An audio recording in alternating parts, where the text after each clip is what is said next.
여러분 누군가를 용서해 보신 적 있으십니까? 대답은 안 하셔도 됩니다. 용서한 이후에는 어떻게 해야 할까요? 용서는 한순간의 결단입니다. 그러나 진짜 어려움은 그 다음부터 시작됩니다. 왜냐하면 관계가 깨어진 사람과 회복하려 할 때 어려움이 있습니다. 마음은 여전히 불편하고 조심스럽습니다. 용서하긴 했는데 이제 어떡하지? 예전처럼 지낼 수 있을까? 이런 고민과 질문 한 번씩 한 듯 합니다. 아니십니까?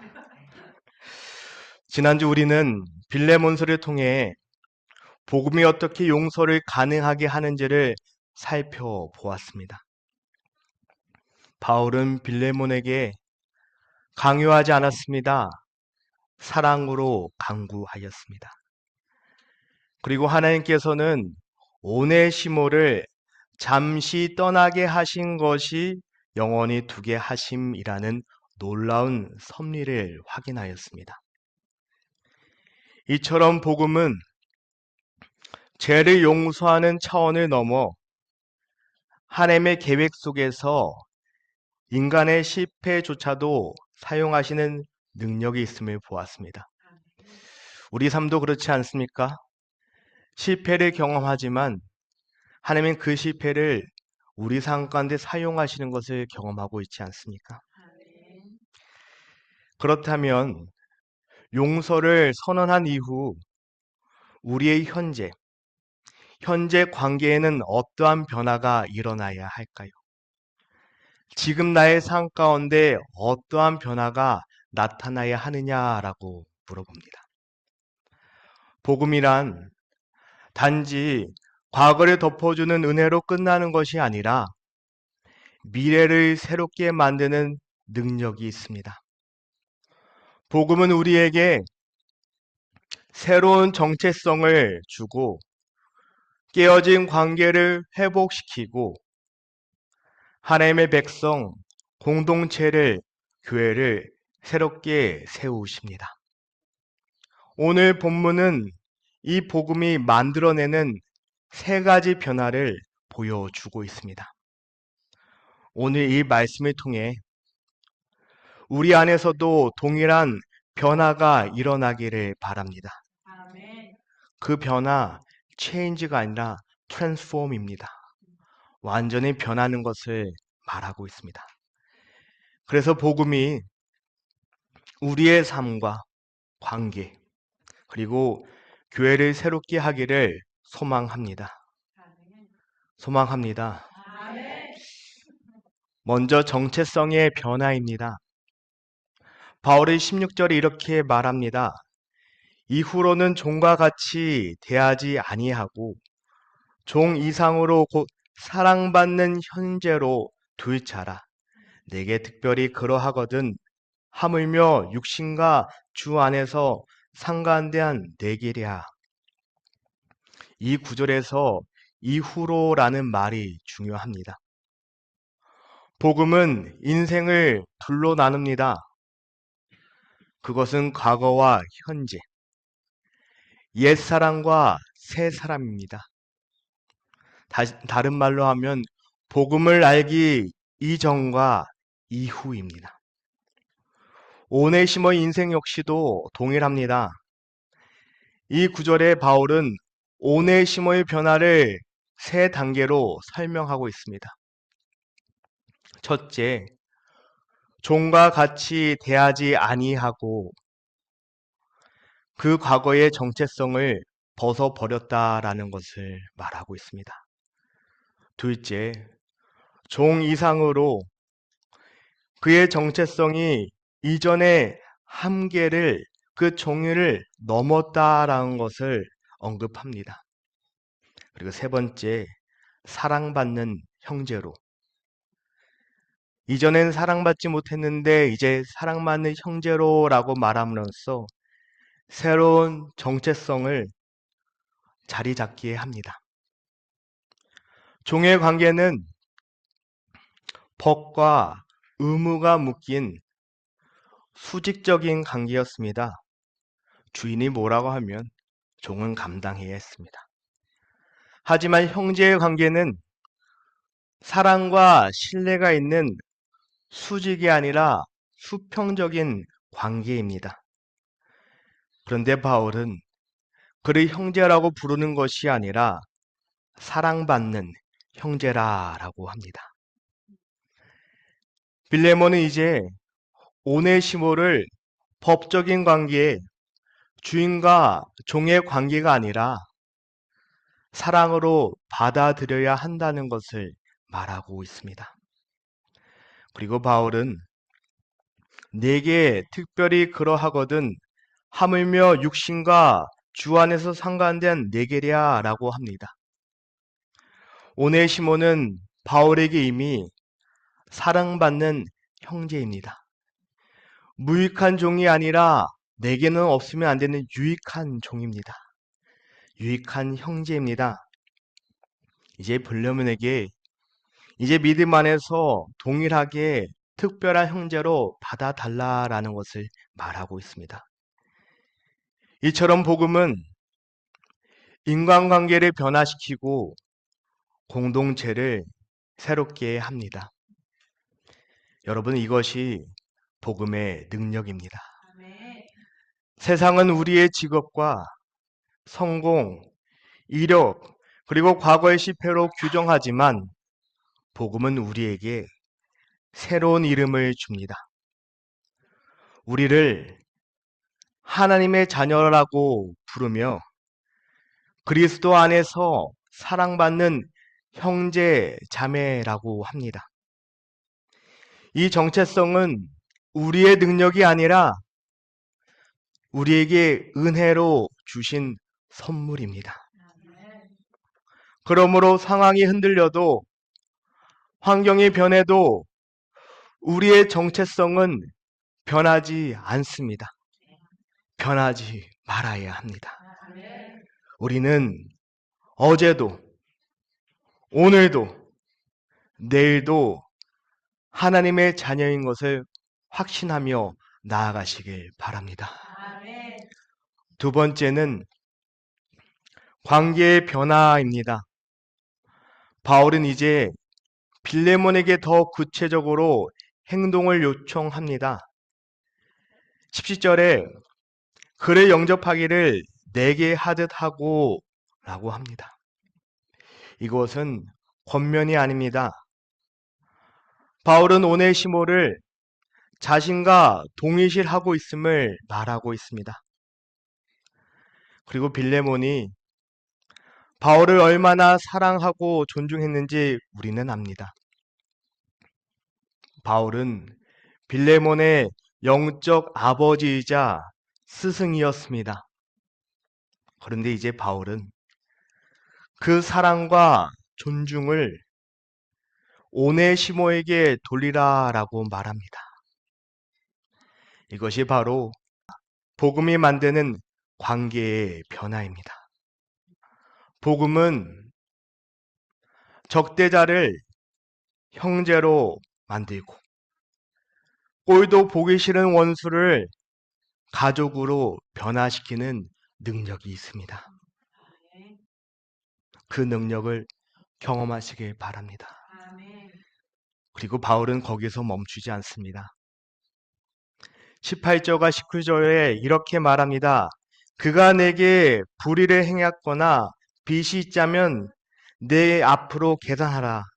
내가 갚겠다. 오네시모가 빌레몬에게 손해를 끼친 것은 분명한 사실입니다.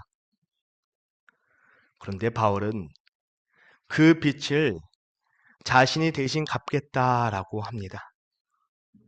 그리고 그것을 친필로 서명하며 법적인 책임까지 감당하겠다라는 의미를 가지고 있습니다. 이것은 단순한 손해배상을 말하는 것이 아닙니다. 바울이 지금 보여주는 행동은 바로 십자가의 사랑입니다. 우리는 모두 하나님 앞에 스스로 갚을 수 없는 빚, 죄를 가진 사람들입니다. 그런데 예수님은 십자가 위에서 그 빛을 내가 계산한다라고 하시며 우리의 죄를, 여러분의 죄를 대신 짊어지셨습니다. 바울은 지금 그 사랑을 이미 관계 속에서 실천하고 있습니다. 지금 주목해야 할 점은 바울이 이 말을 할 때 지금 그는 감옥에 있었다는 사실입니다.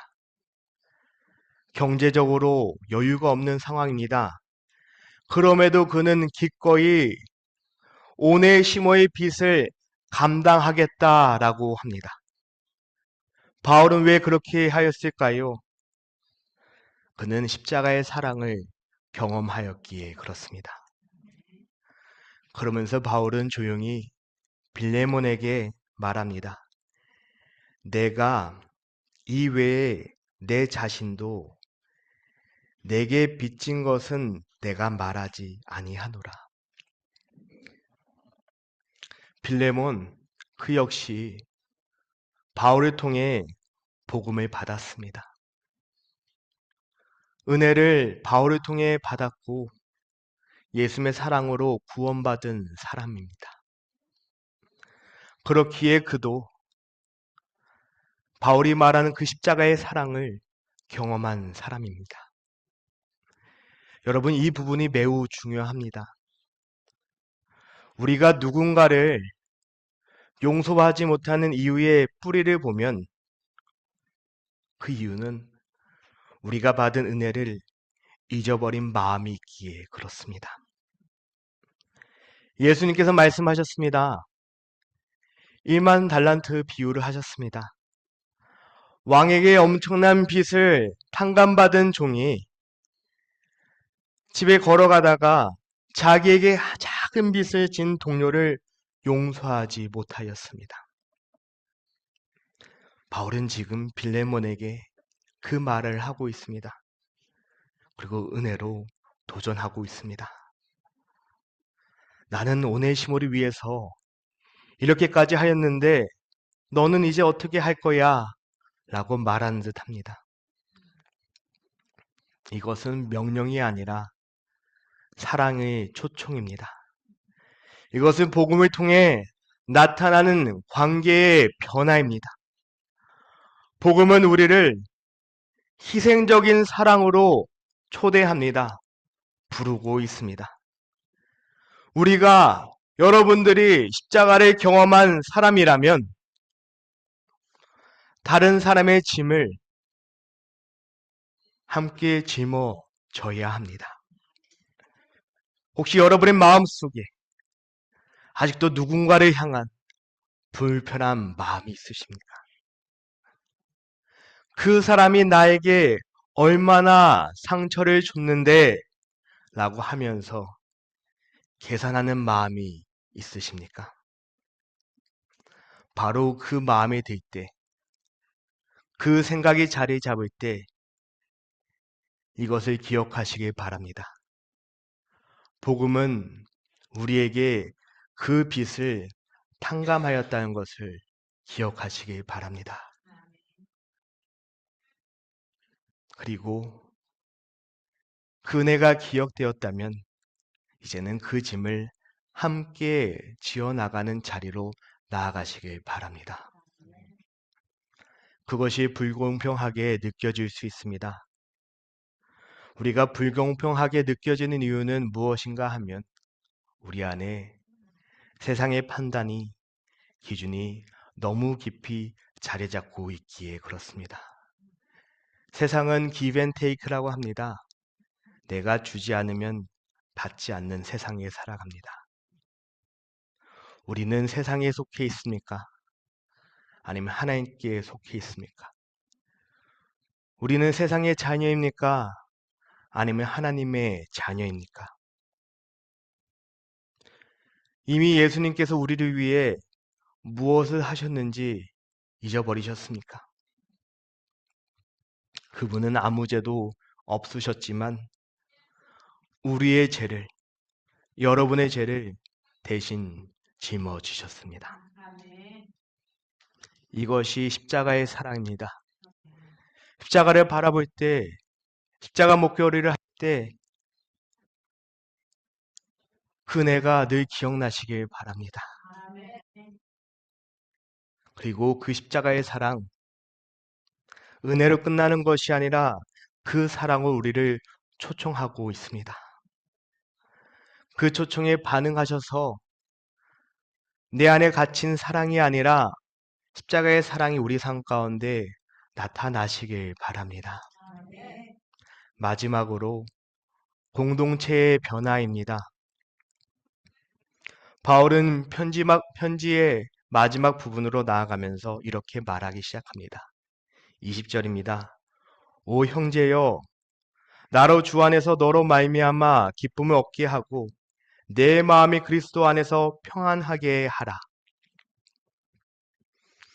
여기에 마음이라는 단어는 헬라어로 가장 깊은 감정과 내면을 의미합니다.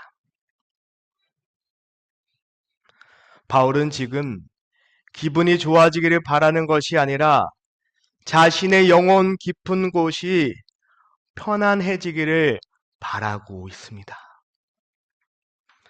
즉 빌레몬과 오네시모의 화해가 바울의 영혼 깊은 곳에 기쁨과 평안을 준다는 것을 말하고 있습니다.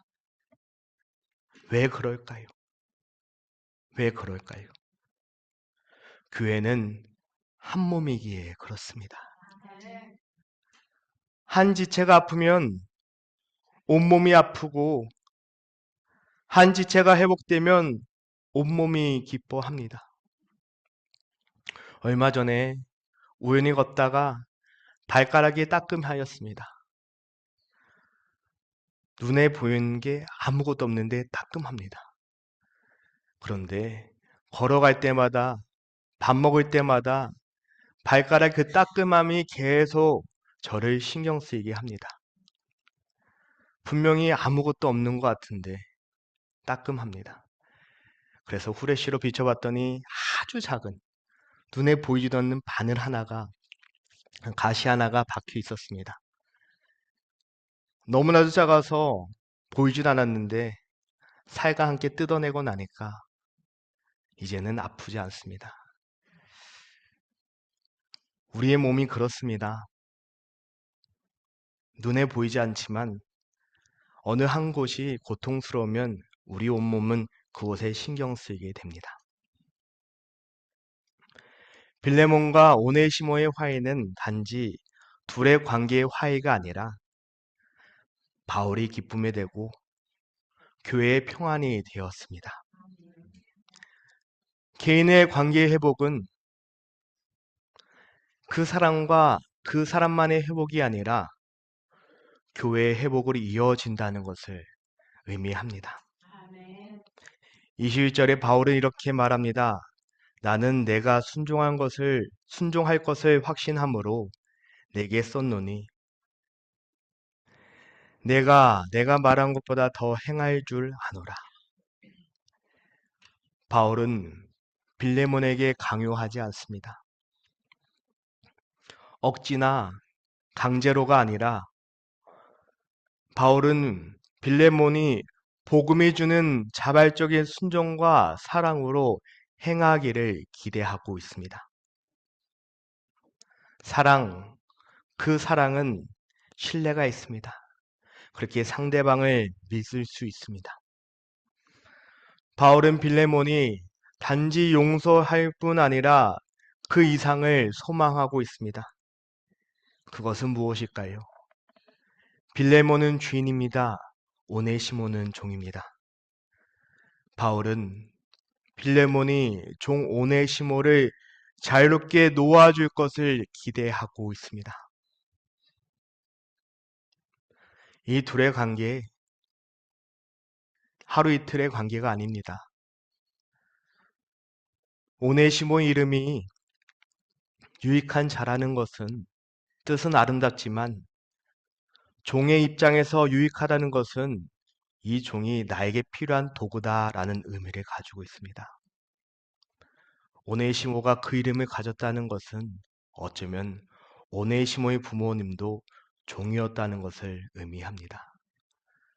대를 이어서 우리 가정의 종으로 살았던 사람인데 한순간에 그를 용서해 주는 것도 넘어서서 그를 동역자로 세운다는 것. 말처럼 쉬울까요? 중요한 것은 바울은 명령하지 않았습니다. 바울은 복음의 능력을 믿었습니다. 복음이 빌레몬을 그 길로 이끌어갈 것을 믿었습니다. 이어서 22절에 바울이 이렇게 요청합니다. 나를 위하여 숙소를 준비하라. 황당한 전개일 수 있습니다. 갑자기 바울이 이 짐을 방문할 계획을 말하고 있습니다. 여기서 바울이 말하고자 하는 것은 바울은 그들의 화해와 변화가 실제로 이루어져서 내가 직접 보기를 원하는 마음을 전하고 있습니다. 그리고 너희 기도로라고 덧붙입니다. 빌레몬과 오네시몬의 문제는 개인의 문제가 아니라 교회가 함께 기도하고 힘써야 하는 문제라는 것을 말하고 있습니다. 은혜의 공동체는 서로 회복을 위해서 함께 기도해야 합니다. 그 사람이 왜 저 사람과 관계가 안 좋대?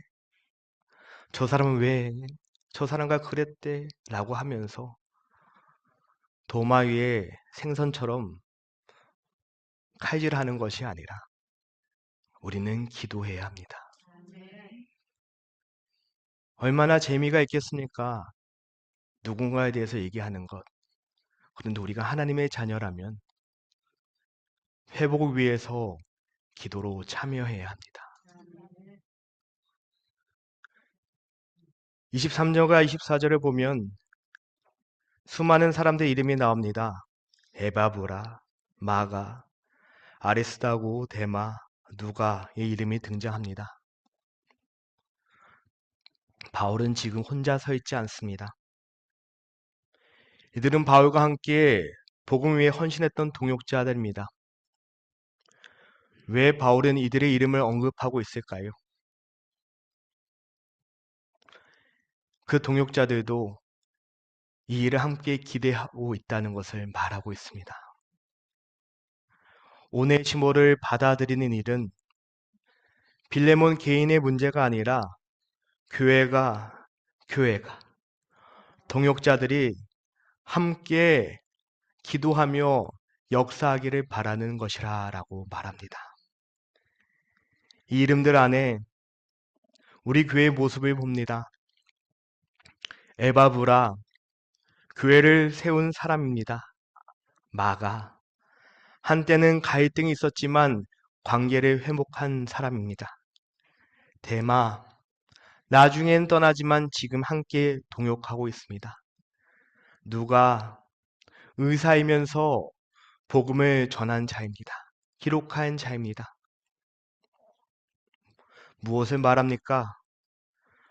완벽한 사람만이 공동체 안에 있는 것이 아니라 여러 모양을 가지고 있지만 은혜 안에 함께 자란다라는 것을 말하고 있습니다. 이것이 교회입니다. 우리 어떤 이유로 하나 되어 있습니까? 바로 하나, 예수 그리스도를 예배하는 공동체이지 않습니까? 우리가 지금 이 자리에서 만나는 것은 예수님, 하나님, 성령님이 우리 안에 있기에 이곳에 있는 것이 아닙니까? 이것이 교회입니다. 과거가 다르고 모습이 다르고 삶이 다르다 하더라도 우리는 한 곳을 향해 나아갑니다. 그 한 곳을 향해 나아감에 있어서 우리는 서로 협력하며 나아갑니다.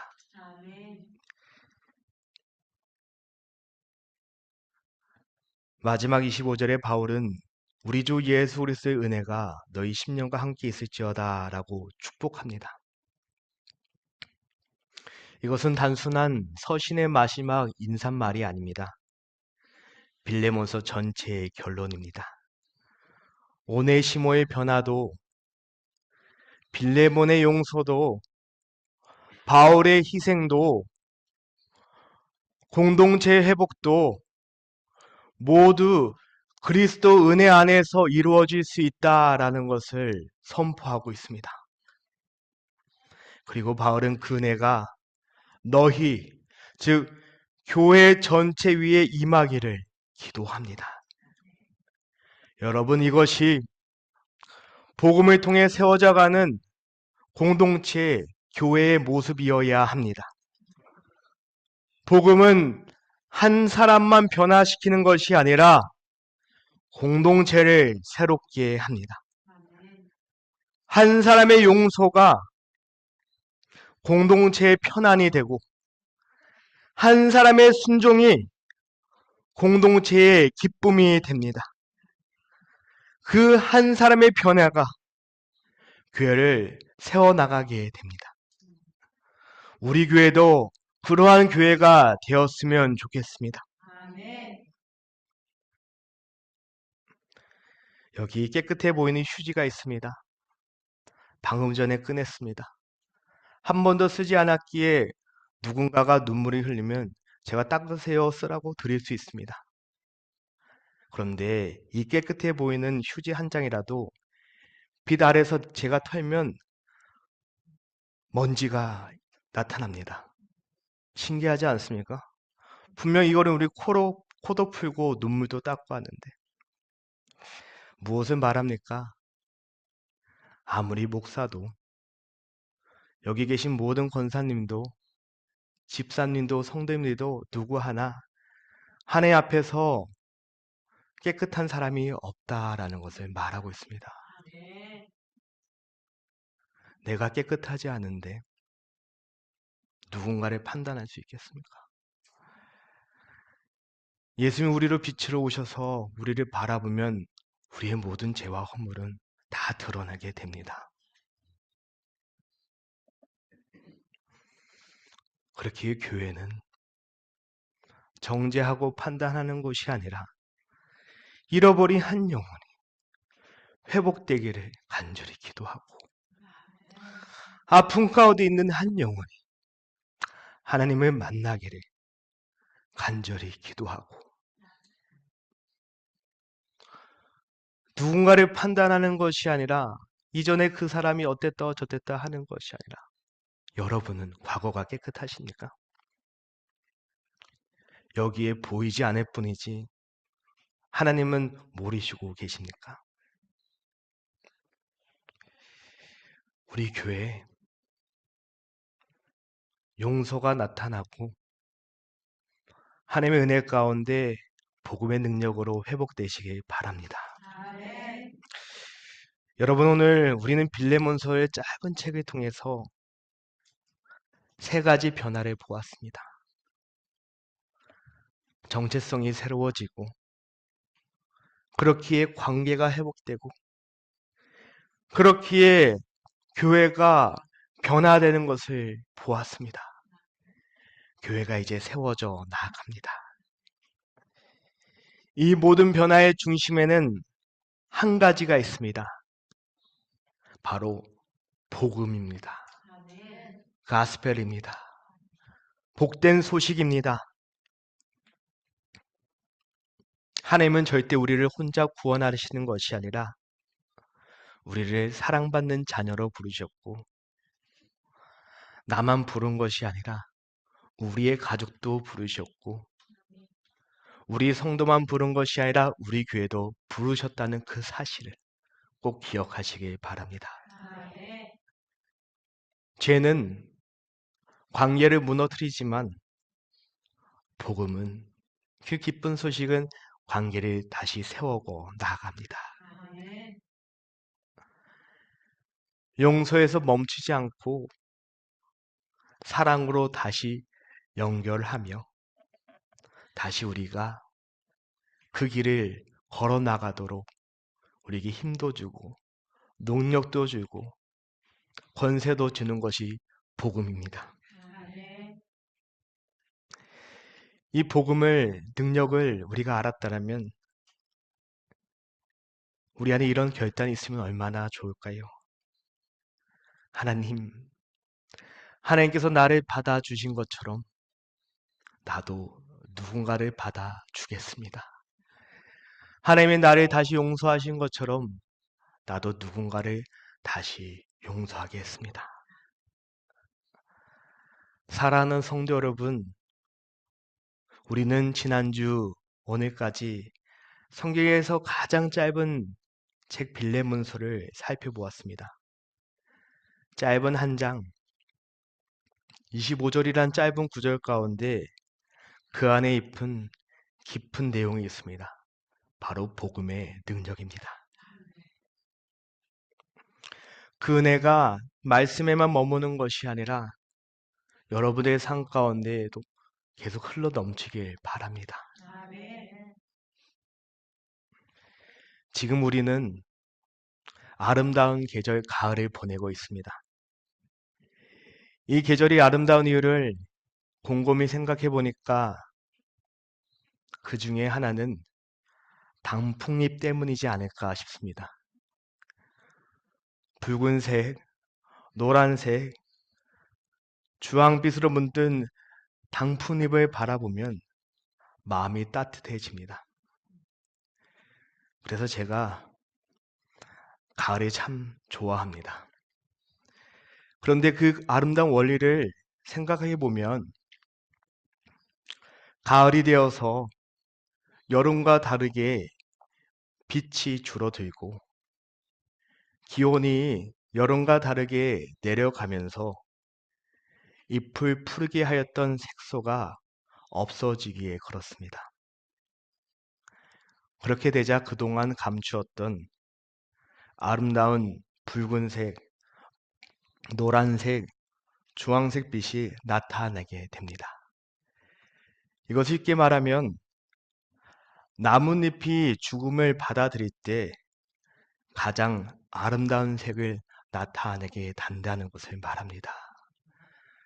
나뭇잎이 떨어지기 직전에 자신의 마지막 죽음을 받아들일 때 우리는 그것을 보고 단풍이 아름답게 물들었다라는 것을 말하고 있습니다. 우리의 신앙도 그러합니다. 우리의 자아가 죽을 때 우리는 복음을 통해서 하나님 안에서 가장 아름답게 빛나기 시작합니다. 내가 겸손히 나아질 때 내 안에 계신 성령님, 나의 삶의 주인이신 예수님, 하나님이 우리 삶 가운데 나타남으로써 우리의 삶이 아름다워진다라는 것입니다. 그때가 바로 하나님 보시기에 가장 아름답고 사람들에게 성숙한 신앙의 모습을 나타내는 순간입니다. 우리도 그런 신앙생활을 하고 싶지 않으십니까? 혹시 여러분의 마음 가운데 아직 남아있는 누군가의 서운함이 있으십니까? 아직 해결되지 않은 감정, 그리고 마음의 계산서가 있으십니까? 그때 감정이 아니라 말씀을 붙잡고 나아가시기 바랍니다. 그때 나의 능력을 의지하는 것이 아니라 복음의 능력을 의지하고 나아가시기 바랍니다. 나를 위해 죽으시고 피 흘려 죽으시고 나를 끝까지 사랑하신 예수님의 은혜를 기억하시길 바랍니다. 그 은혜가 기억되었다면 이번 한 주 이렇게 결단하면 어떨까요? 하나님, 세상의 판단으로 내 생각으로는 내가 손해보는 것 같지만 내가 먼저 손을 내밀게 했습니다. 하나님, 내 마음에 그럴 만한 공간이 없지만 하나님의 사랑을 의지하며 내가 먼저 품겠습니다. 하나님, 미워하는 감정이 나의 삶 가운데 들어올 때 우리를 먼저 사랑하신, 나를 먼저 사랑하신 그 사랑을 가지고 사랑하겠습니다. 그 결단과 순종이 우리 삶 가운데 나타날 때 다른 누군가를 통해서가 아니라 그 여러분을 통해서 내가 은혜 안에 거하고 우리 가정이 하나님의 평안 안에 거하고 우리 교회가 하나님 보시기에 아름답게 세워져 나가게 될 줄 믿습니다. 그 복음의 열매 우리도 한번 경험해 봅시다. 그 복음의 열매 우리도 한번 체험해 봅시다.